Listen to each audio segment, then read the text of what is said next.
नमस्कार. Helen Keller यांच्या माझी जीवन कहाणी या आत्मचरित्राचं आपण क्रमशः वाचन ऐकतोय. आजचा भाग आहे रॅडक्लिफ कॉलेजातले दिवस. कॉलेजमध्ये प्रवेश घेण्यासाठी चाललेली माझी धडपड आता संपली होती. रॅडक्लिफ कॉलेजचे दरवाजे माझ्यासमोर सताड उघडे होते. मला पाहिजे तेव्हा मी कॉलेजात जाऊ शकत होते.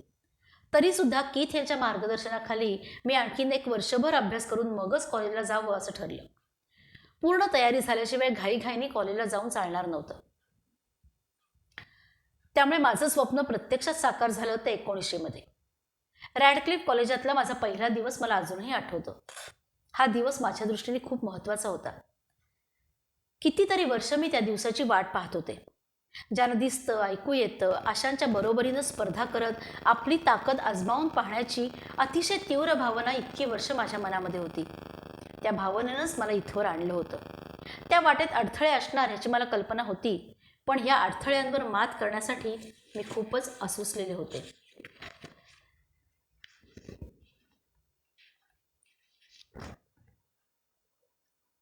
मी अधीरपणे अभ्यासाला सुरुवात केली खरी, पण लवकरच माझ्या भोवतीची कल्पनासृष्टी हवेत विरून गेली.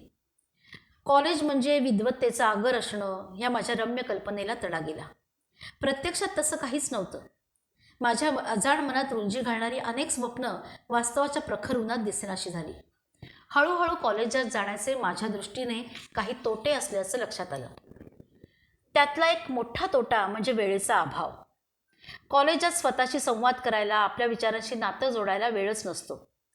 वाटतं इथं आपण फक्त शिकायला येतो, विचार करायला येतच नाही. वर्गात मी जशी एकटीच बसली आहे असं मला वाटायचं. आमचे प्राध्यापक दूरवरून बोलायचे, वाटावट टेलिफोनवरूनच बोलतायत.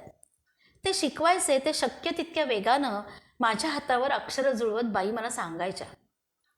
माझे हात ऐकण्यात गुंतलेले असल्यामुळे मी काही वर्गात व्याख्यानांची टिपणं काढत नसे. घरी गेल्यावर जे आठवेल ते उतरवून काढायचे. चाचण्यांपासून शेवटच्या परीक्षेपर्यंत मी टाईपरायटरवरच लिहित आले. या कामात हॅमंड टाईपरायटर मला उपयोगी पडला.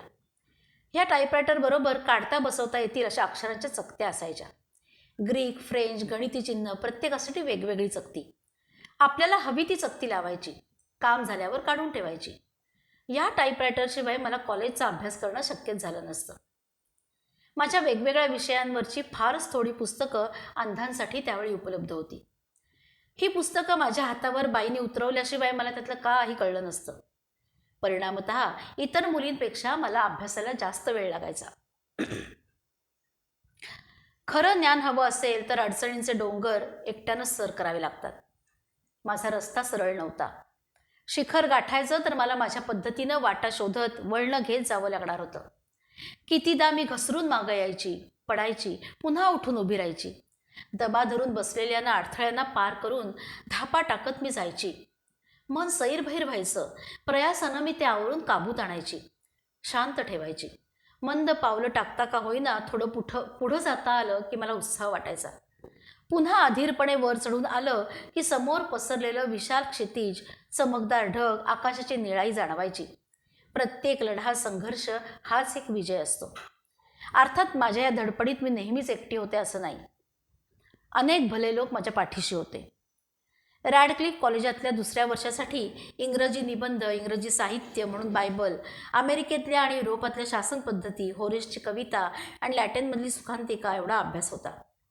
निबंधाचे तास मजेत जायचे. वर्ग त्यावेळी उत्साहाने उसळत असायचा. व्याख्यान रंगतदार, आल्हाददायक आणि मार्मिक असायचं. याला कारण म्हणजे आमचे प्राध्यापक कोपलँड. त्यांच्या इतका तन्मयतेने शिकवणारा शिक्षक दुर्मिळच म्हणायला हवा. शेवटचं वर्ष तर सगळ्यात आनंददायक वर्ष म्हणावं लागेल, कारण यावर्षी माझे विशेष आवडते विषय अभ्यासाला होते. ते विषय म्हणजे अर्थशास्त्र, एलिझाबेथन काळातील साहित्य, विशेषतः शेक्सपियर आणि तत्त्वज्ञानाचा इतिहास. हवीत कशाला ही स्पष्टीकरणं आणि गृहीतकं वगैरे असं काही वेळेला मला वाटायचं. माझ्या कॉलेज जीवनातले बागुलबुवा म्हणजे परीक्षा. मी इतक्या वेळा त्यांना तोंड देऊन धूळ चारली असली तरी पुन्हा डोकं वर काढून ते आपल्या पांढुरक्या चेहऱ्याने मला घाबरवायला सोडायचे. परीक्षेच्या दिव्याला तोंड देण्याआधी ती गूढसूत्र, जड सनावळ्या डोक्यात भरून घ्याव्या लागत. पुस्तकं आणि त्या सगळ्या शास्त्रांसकट आपण एखाद्या महासागरात जलसमाधी घेतलेली बरी असं मला त्यावेळी वाटायचं. शेवटी एकदा परीक्षेचे ठोके वाजतात, अभ्यास तयार असला की वेळच्या वेळी सगळं नेमकेपणानं आठवलं तर ठीक. बऱ्याच वेळा ऐनवेळी स्मरणशक्ती दगा देते. मग अपरिहार्यपणे सुरू होतो तो गोंधळ आणि त्यातून चिडचिड. प्रश्नपत्रिकेतले प्रश्न मला काही वेळेला वाकुले दाखवून हसवायचे, रडवायचे.